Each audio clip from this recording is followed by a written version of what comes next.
কখনো কখনো মানুষের সবচেয়ে বড় ভুল হলো এই যে সে তার অর্ধেক জীবনই অন্যদের নিয়ে ভাবতে ভাবতে পুড়িয়ে ফেলে। কে ভালো, কে খারাপ, কে আমার সঙ্গে কি করলো, কে আমার বিরুদ্ধে কি বললো, এসব প্রশ্ন আমাদের মনকে ভেতর থেকে গিলে ফেলে।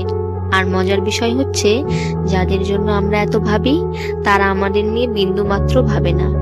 সত্যি তো, আমরা প্রতিনিয়ত অন্যের মত, অন্যের আচরণ, অন্যের মন্তব্য নিয়ে এতটাই ব্যস্ত থাকি যে নিজের অস্তিত্বটাই ভুলে যাই। আমাদের নিজস্ব শান্তি, আমাদের নিজের উন্নতি সব যেন হারিয়ে যায় অন্যদের মন জয় করতে গিয়ে। ভাবুন একবার, আপনার জীবনের অমূল্য সময় আপনি কাদের জন্য ব্যয় করছেন?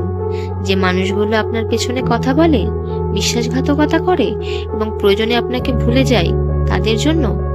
জীবনের চাকা থেমে থাকে না, কিন্তু আমরা নিজেদের থামিয়ে রাখি কিছু মানুষের মতামতের ভয়ে। কেউ যদি আপনার পেছনে কথা বলে, তাকে বলতে দিন। মনে রাখবেন, পেছনে কথা তারাই বলে যারা আপনার পেছনে আছে। আর হ্যাঁ, এই পৃথিবীতে খারাপ মানুষ সবসময়ই থাকবে। কারো না কারোর দ্বারা আপনি প্রতারিত হবেন। কেউ আপনাকে আঘাত করবে, বিশ্বাস ভাঙবে, গোপনে আপনার সম্পর্কে খারাপ বলবে, কিন্তু এইসব কিছু আপনাকে থামিয়ে দিতে পারে না যদি আপনি ভেতর থেকে জেগে উঠতে শেখেন।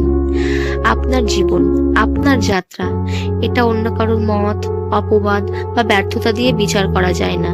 আপনি যদি সত্যিকারের শান্তি চান, যদি আপনার ভেতরকার আলোকে জাগাতে চান, তবে এই মুহূর্ত থেকে নিজেকে নিয়ে ভাবা শুরু করুন।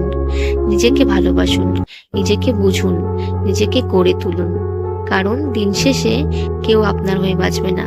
বাঁচতে হলে আপনাকেই বাঁচতে হবে। আজ থেকে অন্যের কথাই নয়, নিজের আত্মার কণ্ঠে কান দিন। অন্যের মত নয়, নিজের চেতনার আলোয় পথ চলুন। কারণ যারা তোমাকে সত্যিকারের ভালোবাসবে, তারা তোমাকে বদলাতে বলবে না, তারা তোমাকে খুঁজে পাবে।